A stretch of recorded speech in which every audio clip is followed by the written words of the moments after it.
On va parler gastronomie à présent avec vous, Loïc Ballet. Vous vous êtes dit, j'ai envie de bien manger, direction le Périgord. Ah bah oui. Pas de faute de goût. C'est une terre de gastronomie par oui. prédilection. On peut le dire parce que réellement le Sud-Ouest et la Dordogne et le Périgord sont vraiment une destination touristique aussi durant l'été. C'est un des départements qui a énormément développé le tourisme vert justement. On s'éloigne un peu des affluences de la Côte d'Azur ou d'autres côtes ou d'autres littoraux. En tout cas là, regardez, on va à Sarlat, du côté de Sarlat. Sarlat, la Canéda. C'est une sorte de Mont-Saint-Michel des terres qui a été classé quand même. C'est là où Malraux s'est exercé il y a plus de 50 ans pour créer les secteurs sauvegardés. C'est-à-dire cette idée de déterminer des périmètres dans des villes où on n'avait plus le droit de modifier, de garder les façades, conserver l'architecture et notre patrimoine finalement. Et donc, nous, du côté de Sarlat, on s'est intéressé aux produits que l'on achète forcément pour repartir de là-bas. Le confit de canard et la conserve. Alors, que veut dire un confit de canard mi-cuit ou en conserve? Eh bien, justement, on s'est posé la question. On va tout apprendre. Ah bah, le b.a.-ba, leçon de confit. Allez, on y va.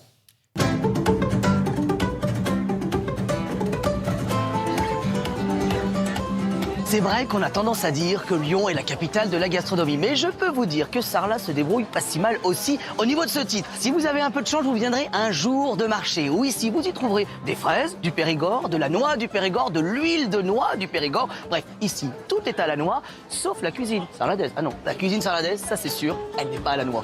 Mais ici, la star, c'est le confit de canard. Bon, David, on fait du confit depuis... combien de temps dans la famille? Depuis 5 générations. 5 Depuis générations. plus de 100 ans, oui. Ah, il va falloir attaquer l'autre main maintenant. Et on a commencé. Alors juste, pour ceux qui ne connaissent pas le confit, quel est le principe finalement? Ça, c'est ce que faisait ma grand-mère. C'est-à-dire, avant même qu'on ait la conserve, ça s'appelait une toupine. Oui. Elle confisait la cuisse de canard. Les confits, une fois faits, étaient placés dans la toupine, D'accord. recouverts de graisse. Et en définitive, c'était la graisse qui permettait de faire, entre guillemets, la stérilisation. Ça fonctionne un peu comme un sous-vide. Et après, c'était placé C'est dans hermétique. un garde-manger. Et ça permettait d'avoir de la viande pendant 6 mois, pendant l'hiver. Alors, mi-cuit ou conserve?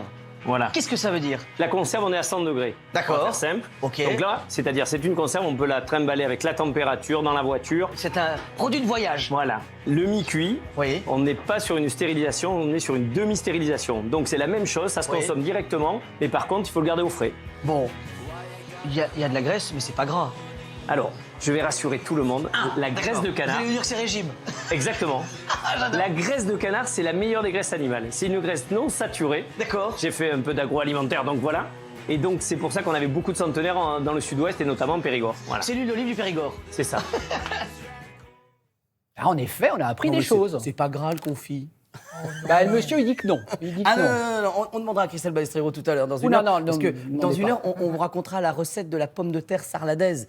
Vous savez, cette recette merveilleuse où vous êtes entre là, vous allez mettre des petites rondelles de pommes de terre et vous allez les faire, dans le gras de canard, vous allez les faire un peu frire. Et il faut qu'elles soient un petit peu compotées à l'intérieur et frites à l'extérieur. C'est assez complexe la pomme de terre sarladaise. Hein. Bon, Ça attendez. ne s'improvise pas. Ne fais pas de la pomme de terre sarladaise qui Qui veut. veut, exactement. Sauf que nous aussi, on y arrivera tout à l'heure. grâce à la recette Dans de une notre heure, on invité. refile à Sarlat justement.